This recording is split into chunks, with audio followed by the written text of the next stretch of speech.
All right, so those attractive forces that we just talked about give us some special characteristics and properties in liquids. So what are those properties? Well, number one, properties of a liquid is that it is more ordered than gases, okay?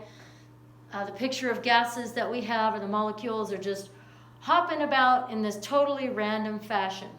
In liquids, they have a more orderly connection, all right?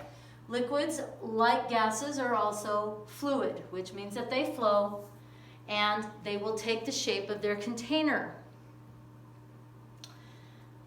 However, the molecules of a liquid are much closer together than in a gas. So liquids can have very high densities, much higher density than gases.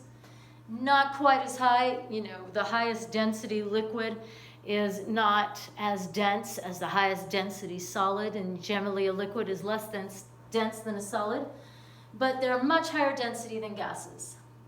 And this is because the molecules are much closer together than the gas, so higher density, and liquids are not readily compressible. Okay? If they're not readily compressible, they have a definite volume, unlike gases. Gases are very compressible. You can take a volume of gas and compress it into a smaller volume. And I will throw in that little video I keep promising you from physics with the big syringe. We've done it before in class, but just to remind you. So liquids have a definite volume. They are not readily compressible. Liquids do undergo diffusion, but this diffusion is much slower than in gases. Much faster than solids, but much slower than in gases. All right. And a good example, by the way, I didn't say this in the lecture about gases, but a good example of diffusion of gases is the fact that I could, if we are all in a room together, which hopefully will be allowed sometime again. But when that happens, if I were to bring out a jug of ammonia, which has a really strong smell, and just opened it up in the classroom, people sitting very close to me would in a few minutes begin to smell that ammonia. That is because gases diffuse. They move and mix with the air molecules in the classroom. Okay, liquids have surface tension. We were talking about those attractive forces that give liquids their surface tension.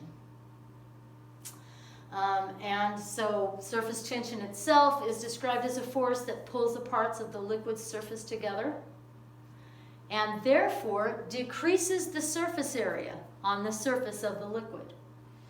The surface tension of water is very high.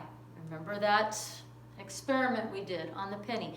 And the surface tension, we also did that with alcohol. The surface tension of alcohol was nowhere near as high as water. So water has very high surface tension.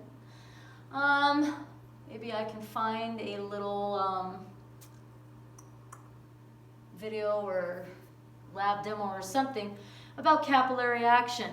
This idea of surface tension and adhering gives us capillary action. What is capillary action? It is simply the attraction of the surface of a liquid to the surface of a solid. Yeah, hopefully I can find a good video or something to demonstrate that.